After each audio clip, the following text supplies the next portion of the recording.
Bonjour à tous et bienvenue pour cette vidéo dans laquelle on va essayer de comparer des placements bancaires en utilisant un tableur.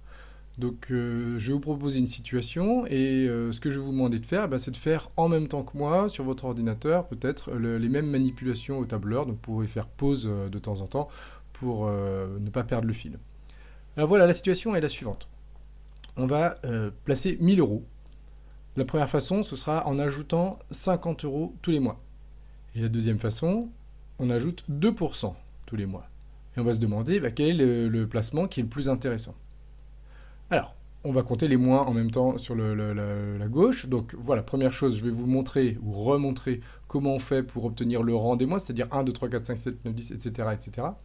On pourrait les taper tous un par un, mais ça prend un petit peu de temps. Alors il y a deux façons de faire. Soit vous tapez le 2 comme ça, et puis vous sélectionnez les deux pour dire au tableur, voilà, on va de 1 en 1. Il comprend que si on sélectionne les deux, on veut faire la même opération. On va de 1 en 1, et vous voyez le petit carré là, quand je vais mettre la croix dessus, la souris va se transformer en croix, c'est la poignée de recopie. Et si je recopie vers le bas, eh bien, il m'augmente tout ça de 1. Voilà. En réalité, ici, comme très souvent on va de 1 en 1, si on avait juste sélectionné le 1 et recopié vers le bas, ça aurait marché aussi. Voilà. Alors ici, c'est pareil, on pourrait taper 1050, 1100, 1150, mais si on veut aller très loin, ça va prendre beaucoup de temps. Donc pour ça, on va taper une formule. Alors les formules commencent toujours par égal. Donc ici, je commence en mettant égal. Donc égal quoi? Eh bien, on veut faire cette somme-là plus 50. Mais si je tape 1000 plus 50, ça va marcher que pour celle-là, mais pas pour celle d'après. Donc on va taper non pas 1000, mais cette case-là. Alors cette case-là, c'est la case B2.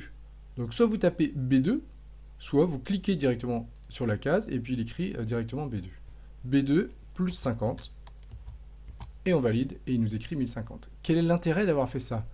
Eh bien, si je recopie une fois vers le bas, hop, j'obtiens 1100, parce que si je regarde la formule qui est maintenant ici, au lieu de B2, j'ai B3, c'est-à-dire qu'en recopiant vers le bas, il a remplacé mon B2 par B3, et si je le recopie encore une fois, eh bien, évidemment, ça va encore ajouter 50, on va remplacer par B4 plus 50, etc. Voilà, ça c'est la grande force de tableur. Donc même chose dans la colonne C, on va ici augmenter de 2%, alors je vous rappelle que augmenter de 2%, c'est multiplié par 1,02, donc on va taper égal, ce nombre-là, multiplié par 1,02. Voilà, on valide, et on obtient 1020, qu'on peut recopier vers le bas, hop, et voilà.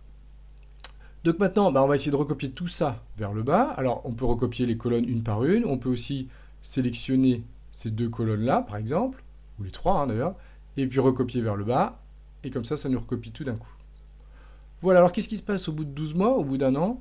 Si on a placé 50 euros, on a 1550 euros disponibles. Et si on a fait le placement à 2% d'intérêt, on a 1243 euros d'intérêt. Donc au bout d'un an, il n'y a pas de question à se poser. Le placement le plus intéressant, c'est celui-là. La question que je vous pose, et qui va vous forcer à faire ce truc sur le tableur, c'est qu'est-ce qui se passe plus tard? Est-ce que, au bout d'un moment, ce placement devient plus intéressant ou pas? Et si oui, au bout de combien de temps? Et puis vous pourrez changer, au lieu de mettre 2%, vous pourrez essayer avec 3, 4%, ou au contraire 1%, 0,5%, etc. Voilà, je vous laisse essayer et puis répondre à cette question.